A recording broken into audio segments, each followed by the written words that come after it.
he has prepared another door. He gave me a chance to run for state senate and experience as a senator. As you know, a senator has a lot more prestige and more comfortable 4 years rather than every 2 years running. And so I wouldn't have tasted the as a senator experience if I was not defeated the fourth term. I didn't know. Welcome to another episode of Coffeez. Please welcome Senator Steven Choi. Thank you, Joseph, for your invitation and the nice introduction. Looks like you have done a little bit of study on me. Yeah. We did a little bit of study and got to meet you a couple times. Yeah. Thank you for the nice words. God bless you and God bless your service. You're a man of faith and a man that continues to help so many countless others. So God bless your service. Thank you. So with the Christmas coming, Merry Christmas. Merry Christmas. Blessings to everybody, all the listeners. Thank you so much. Yeah. So let's dive into it. I always like to see like how people start their day. What's your morning routine? I try to vacate my morning time as much as possible. I tell my scheduler, don't book me up anything in the morning because I have my personal stuff I need to take care of, but particularly as soon as I get up, my date, I try to get up early, somewhere 5 o'clock, 5:30, and on the bed itself, I try to open up my day with the Bible verses. This is my fourth time reading Korean Bible and then English Bible, Korean Bible, English Bible. Now into English Bible right now, I'm reading for the fourth time. And a minimum of 2 chapters of a book. Right now we're back to Genesis. It's quite interesting to read, especially I visited Israel right after session this year in September. Was 14th to 19th. Was eye-opening for me, and some geographic area names that I've been reading in the Bible, and in reality, having seen the location names, and wow. That's Samaria, and so, like that. It hits me in real time in reading the Bible. So that's my first encounter in the morning. And then I try to make up a little bit of exercise. I don't have much time. I try to go to gym and spend a couple hours a day. And I had slack time between 2 elections from assembly time and when I was announcing my candidacy for the Senate. I had a little bit of a couple months of time. During the time I spent quite a bit of time on the in the gym, but now I don't have that time. So I live in a very nice neighborhood with the hills, so I walk and jog back for my health, do some stretches and taekwondo style stretches as well, because I have done some taekwondo when I was young, and I try to maintain my body. And then take care of some personal stuff, and then get to my office. And usually somewhere, depending upon schedule, I may have to get up earlier, but I try to get to my office if no particular schedule, 11 o'clock, 12 o'clock. Usually I come there and follow my schedule, whatever that I'm scheduled to follow today. And then, my staff members will prepare me where to go, what to do. So that is my routine. I mean, you're keeping so busy at your age. I don't know how old you are. It seems like you're timeless, but I'm very old. Speaking of age, I was abandoned by my own party because of my age. You are too old. We're gonna recruit some young blood. And that's what they did. And even though with my political background experience on all local levels up to assembly, and they chose somebody else, a younger person, and invested that money on him. And it turned out that in the primary election, there were 11 people, 7 Democrats and 4 Republicans, and he was near the bottom. And eventually I bubbled up to number 2 against sitting incumbent Democrat senators. And I was a former assembly member. And as you know, California election rule is the top 2 people will compete in the general election. And it turned out to be a Democratic candidate and the Republican candidate. And the Republican candidate happened to be me. So they had no choice to not to support me because there was a Democratic candidate versus a Republican. So they supported me a little bit for the general election. So I made it, and beating the sitting incumbent by the Republican, beating sitting incumbent Democrat in the Senate took for the first time in 44 years. Wow. So they call me miracle senator. in finance, financial situation at all. In election, that's in campaign, that's what they say. Money is everything, right? And it is important. You got to have money to campaign.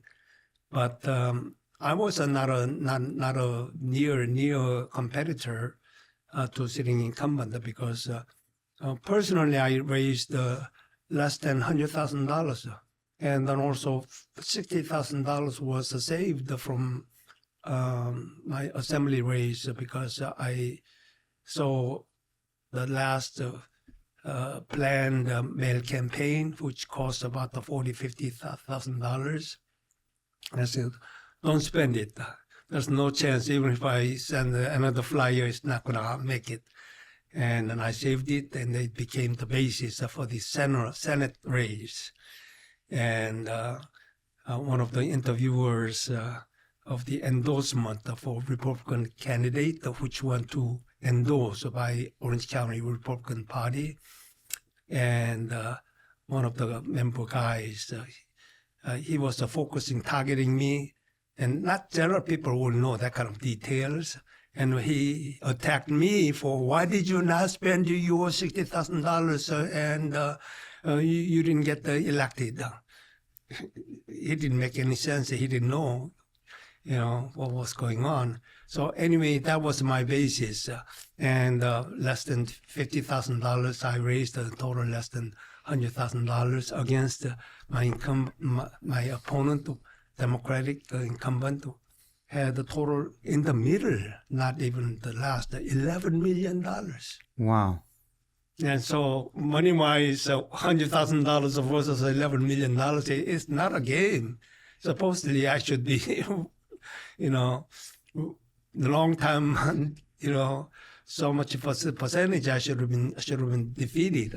Yeah, but, should have been wiped out. But I beat him, so nobody supported me.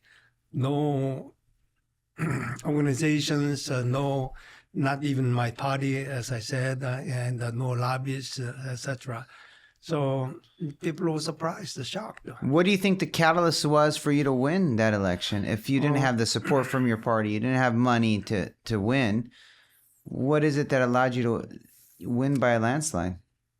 I'm glad you asked that question as a fellow Christian, as I understand you are also Christian. God has nothing that is impossible. As a person of faith, only tool I had was that I was praying to your will, not to be afraid and to be brave. And then I prayed, and he delivered that miracle. To me, that was a miracle, one of the, miracles that people may not believe in. Yeah.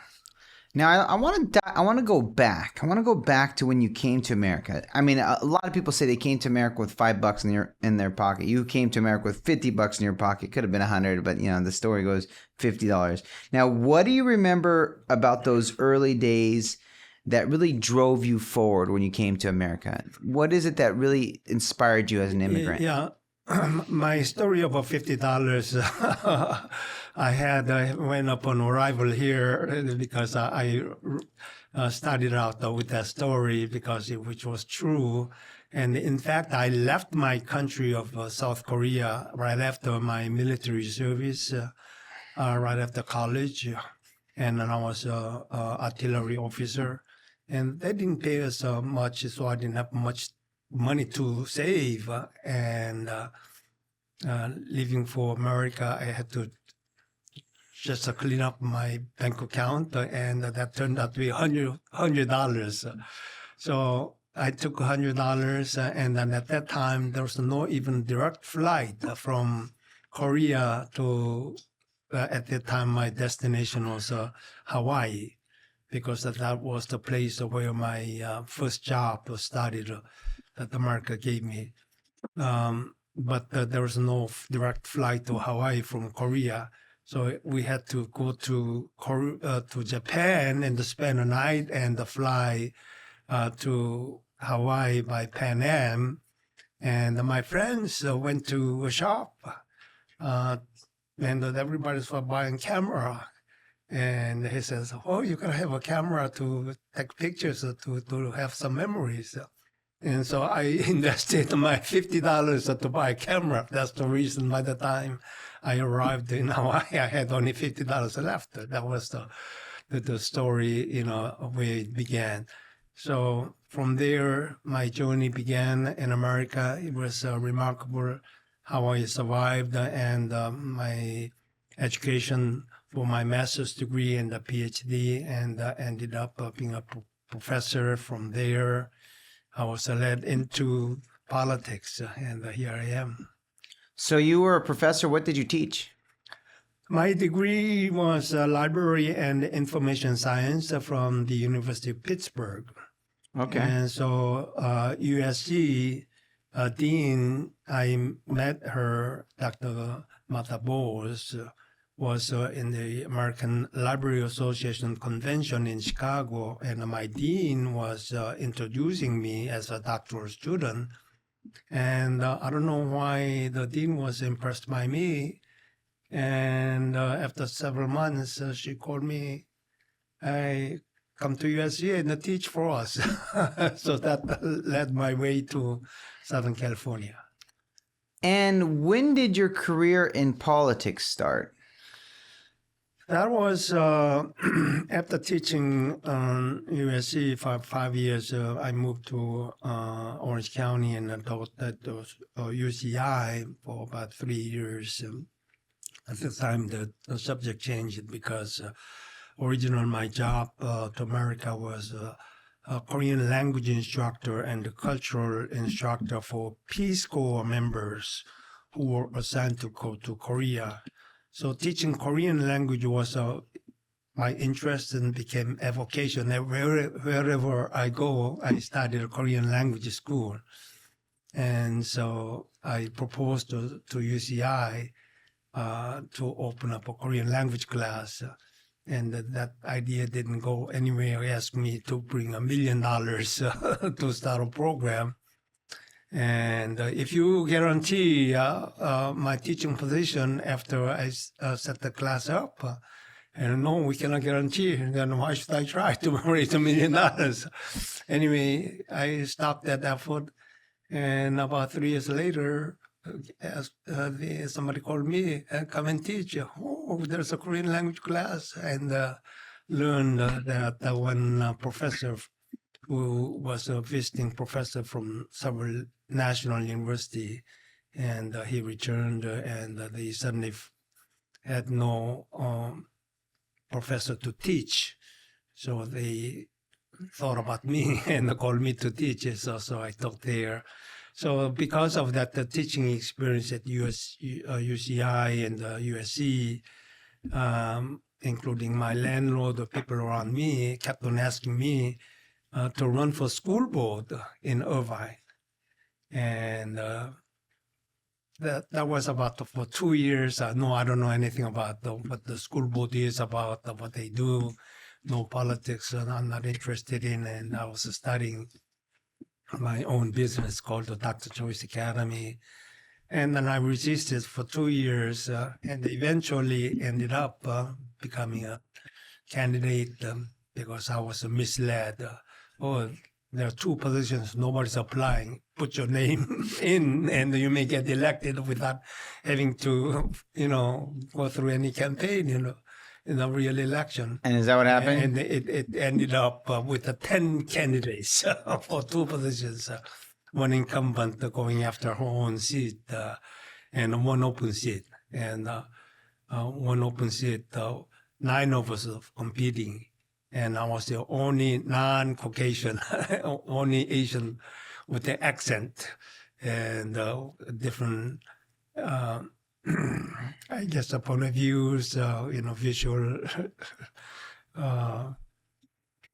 minority and the language minority with the accent, everything as a adversarial situation. But surprisingly enough, I didn't know how to campaign or anything, but I got elected. That was 1998, the first time. That was my door opening. Into politics. Into politics. You've been in politics for a long time. Ever since 1998. Yeah, we're going on almost 3 decades. Yes, close to it, about 27 years right now. And that is probably one of the records as well. Very few defeats and it's a continuous election. So I joke, and then also plus reality, I'm still treading the water to get up the political pond.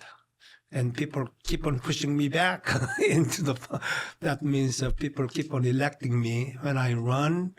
If you don't win, I mean, you are forced to retire from the politics, right?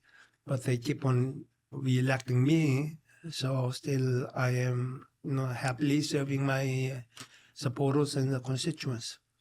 I always wondered, you're in a position financially where you don't need to work. And obviously politics probably doesn't pay much.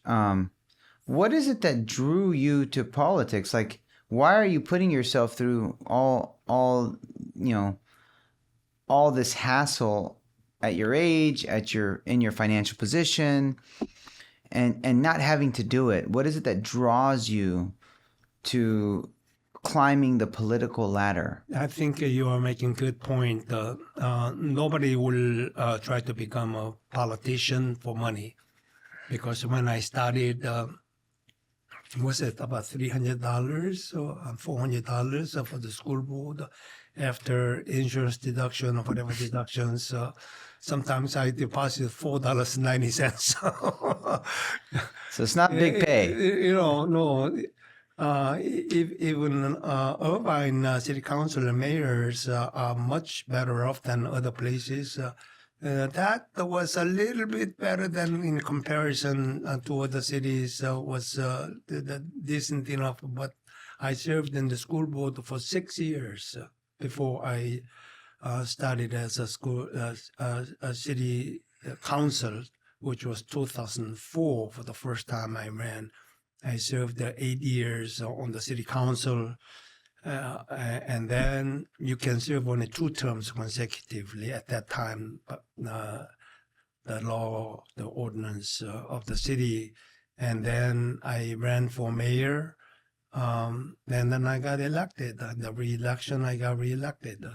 So I served as a mayor 2012 to 2016 until I got elected to the state assembly in the 68th district.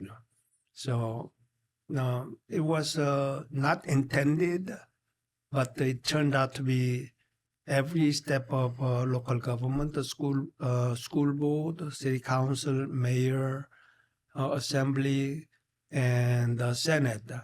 I think this has been a long record for anyone, either minority or non-minority, even professional politicians who, like in Congress, with no term limitations, they forever serve until over 90 years old. I never intended to serve this long, but as you can see, my memory is sharp, and I'm physically unfit, and people still desire me to serve them, and they keep on electing me. So if this condition continues, so why not? And your question, so why are we serving in the difficult process of becoming a politician? It is very difficult. This year is the only comfortable time I'm not campaigning for re-election. Up to assembly, every 2 years, you have to run 2 times, primary and the general election.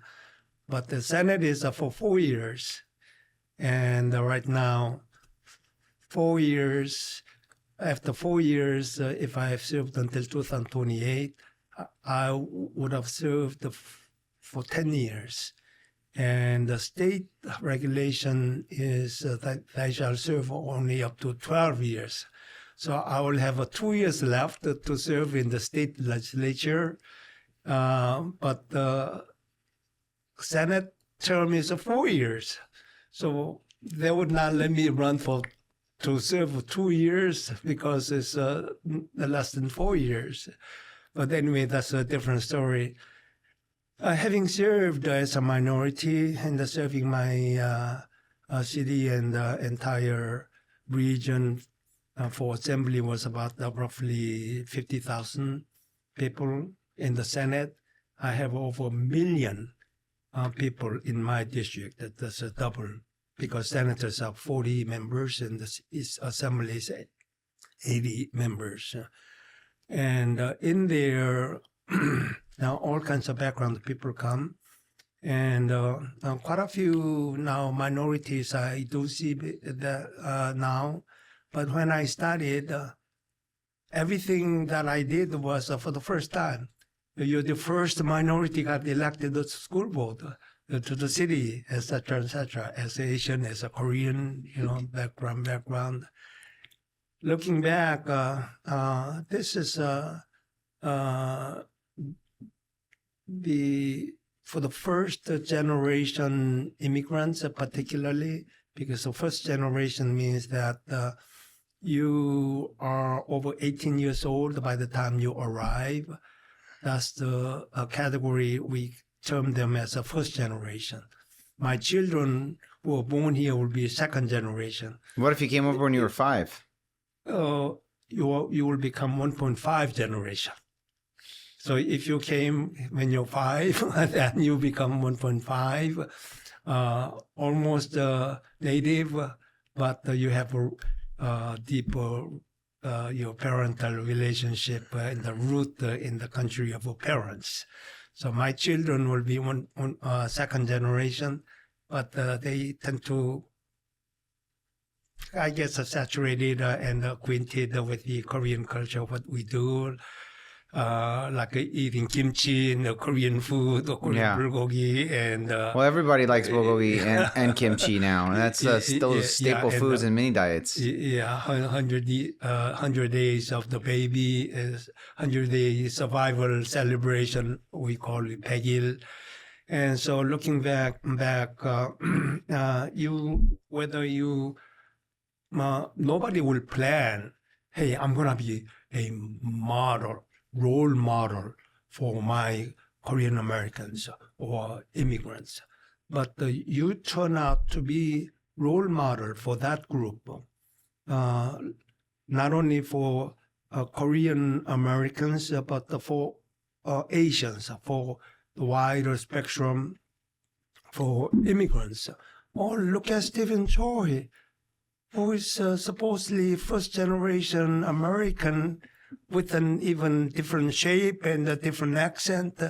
He keeps on running and keeps on winning and keeps on serving the community for a long time. So I send the unspoken message to children and the immigration population that once you have chosen America as your home country, become assimilated and contribute.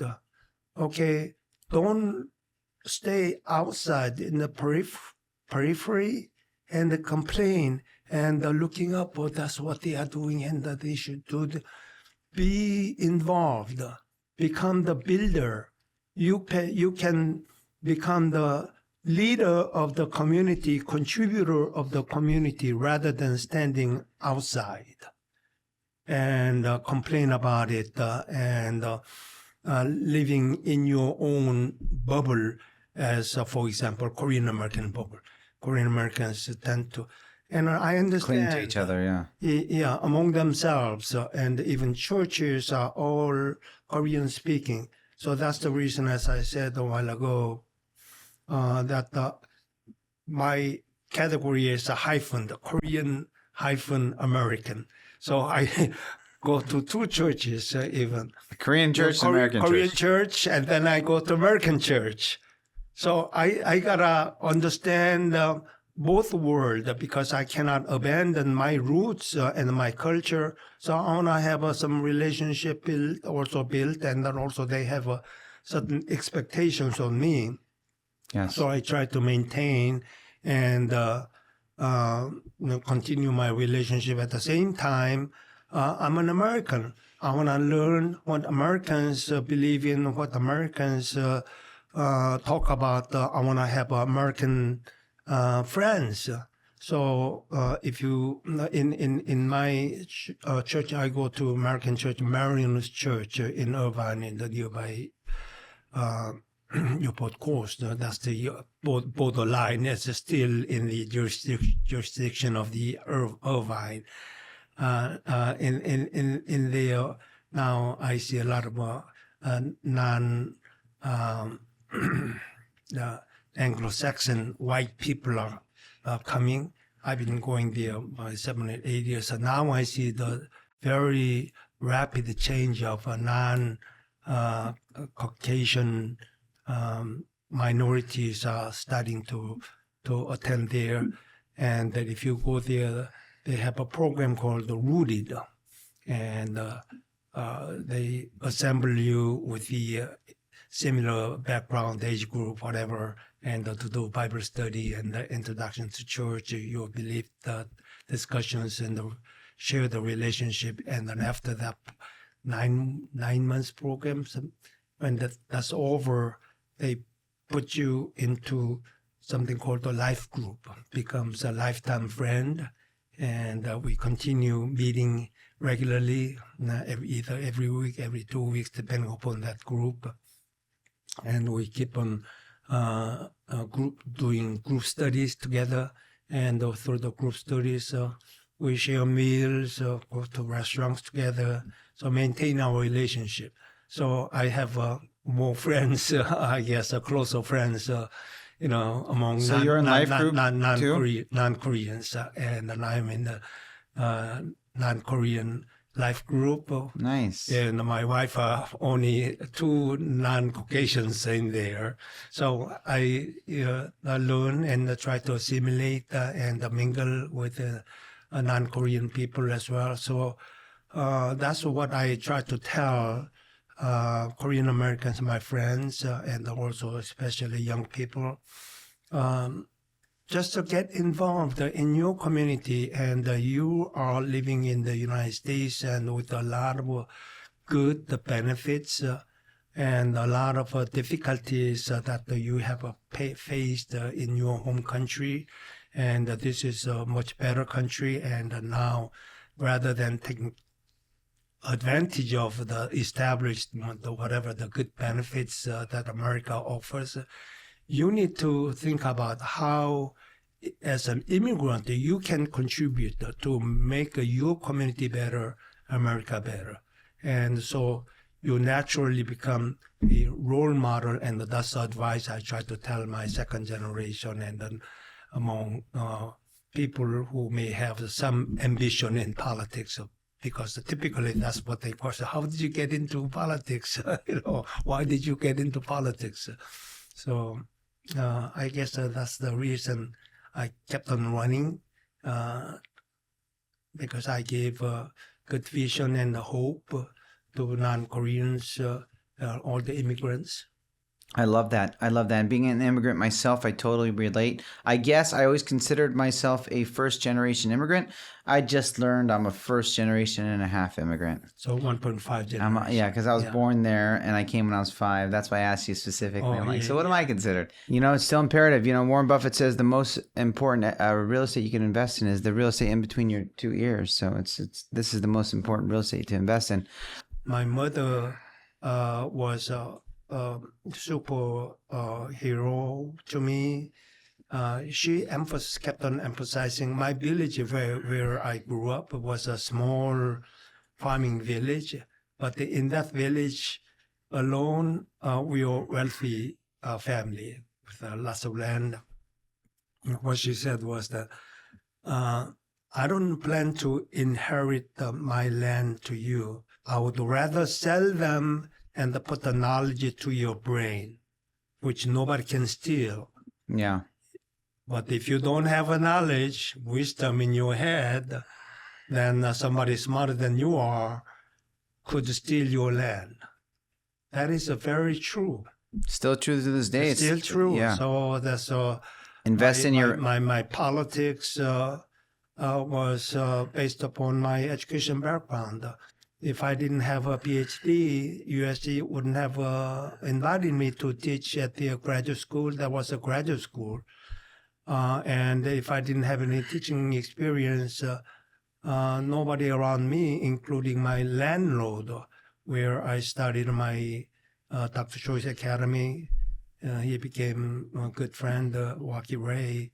I don't know, Waki, you are listening to me or not, but he was one of the visionaries and believing in me, kept on encouraging me, run for school board, I will support you. And he turned out to be a Democrat. But he did support me too. I don't know if he's still a Democrat, but yeah. So and all of this, my educational background, teaching background, impressed some other people, encouraging me to run into politics. We need a person like you with an educational background for our school. And so still I'm in the education committee in the Senate. Your business is in the bedrock of American dream. We make the American dream come alive. Exactly, supporting home ownership, affordable home, all kinds of problems that we are facing. I mean, you gotta make it happen. The mortgages available for first-time home buyers. Low credit income. And building good credit, which is very important for lenders like you. So that is some message you can tell. To have a good, to build a good credit, that means you gotta become a good person. Yeah. To become a good person, you gotta respect the God. That's right. The Bible teaches you how to become a good person.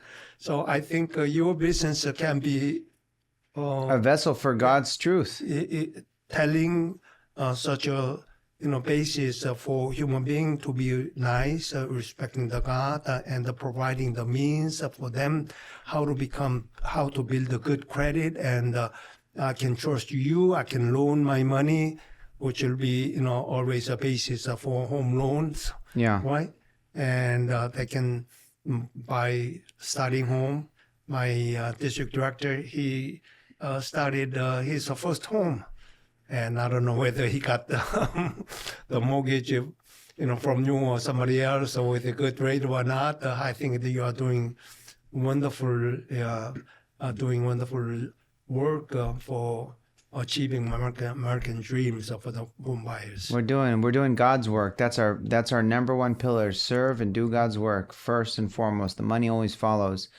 I mean, if you know of anything, I know there's a lot of discussion about the portable mortgages from Trump. There's discussion about the 50-year mortgages from Trump. We were just having a discussion before we got on the podcast, like, you know, we would need to hit a 50-year mortgage, a portable mortgage, a reduction in housing, a lower interest rate to make housing affordable. I don't know what you know or what tricks, that Sacramento or government has up their sleeve to make housing affordable again. But it seems like a very daunting task, quite scary, and candidly almost borderline impossible.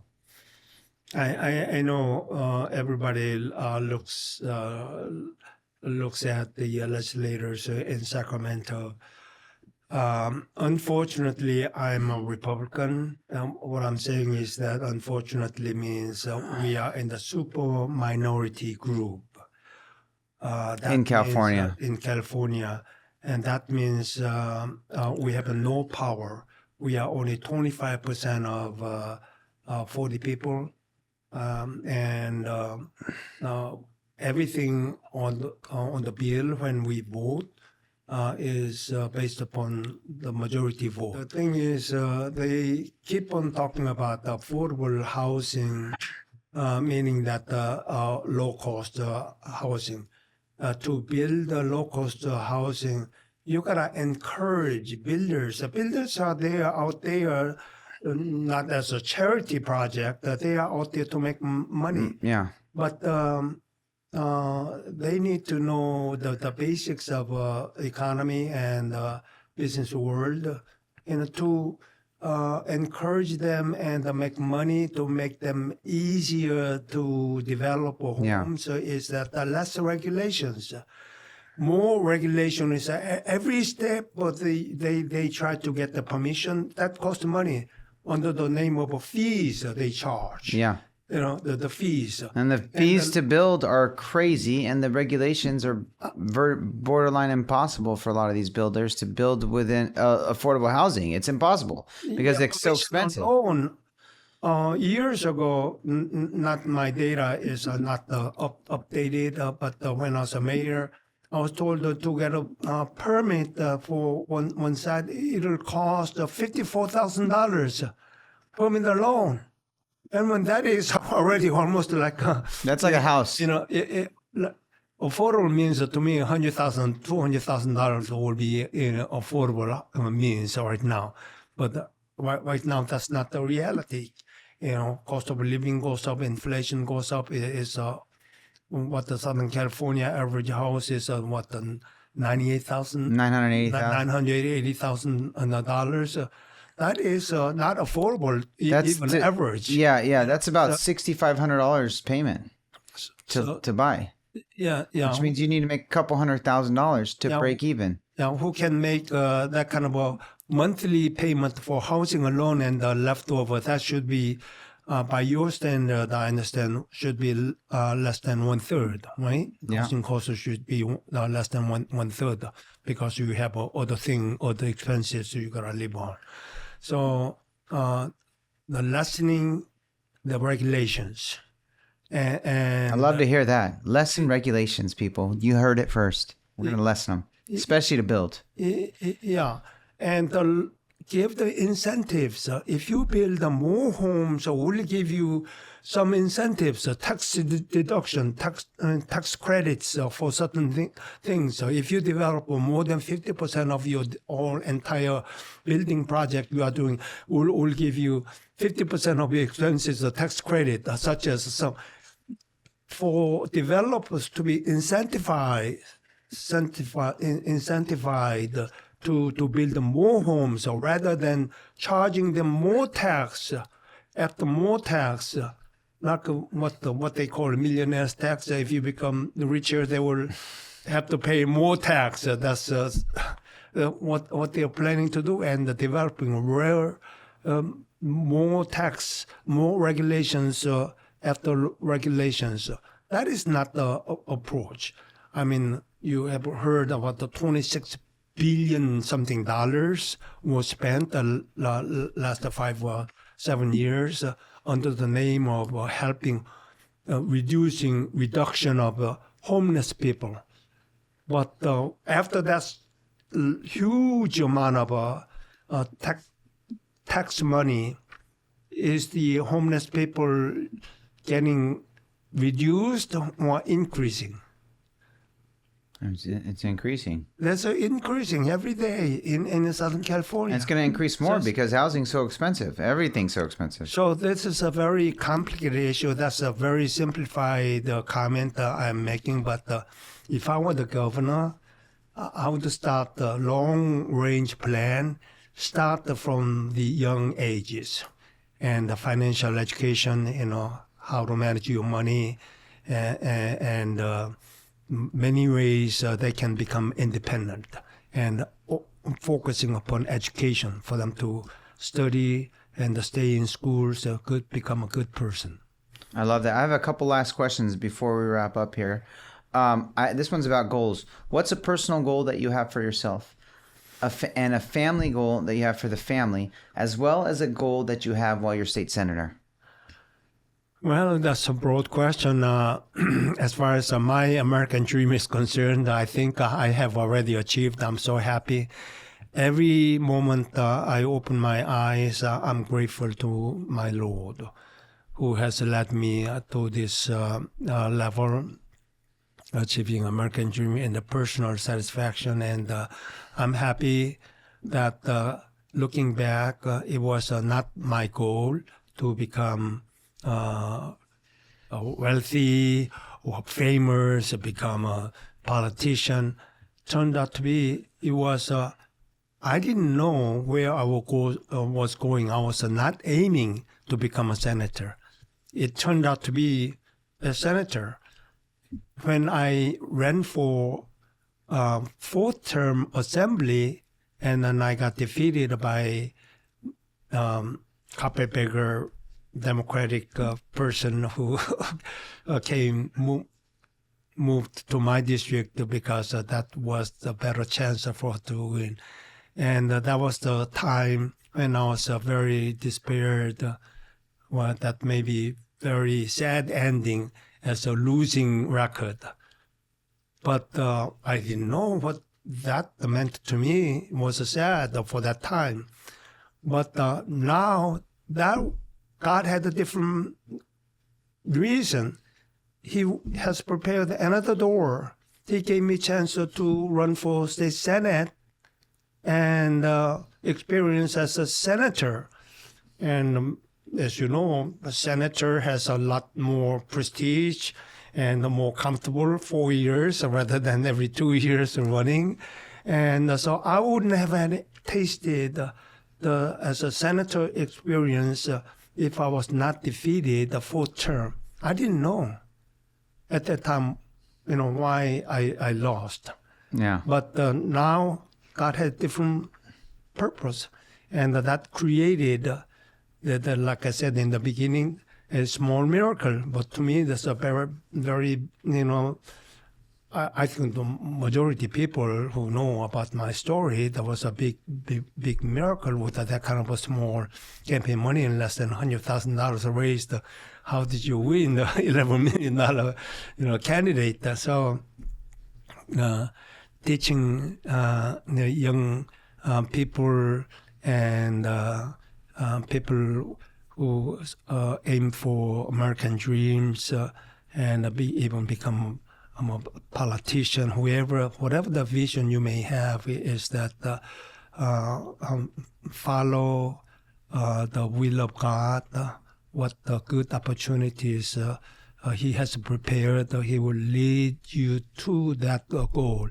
And that's what, looking back, that has happened to my life. I love that. Last question.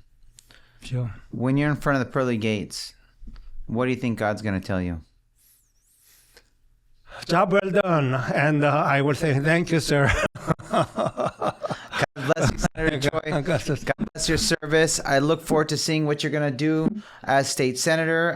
I wish you much prosperity, and may the Lord always protect and shine over every decision you make. Oh, thank you for that opportunity. to share my experience a little bit. As a fellow Christians, I'm happy to share my experience, how God led me to this point with the abundant blessings which I never begged for. But looking back, that was what exactly He had His purpose in me, and the doors and the destination already decided. So I will close by saying that all the people with the Christmas coming, and we need to understand what the Christmas is. This is a celebration of our Savior, Lord Jesus Christ's birthday, and not is not is many religions they celebrate as a holiday, but this particular Christmas Day is a celebration of Jesus' birth.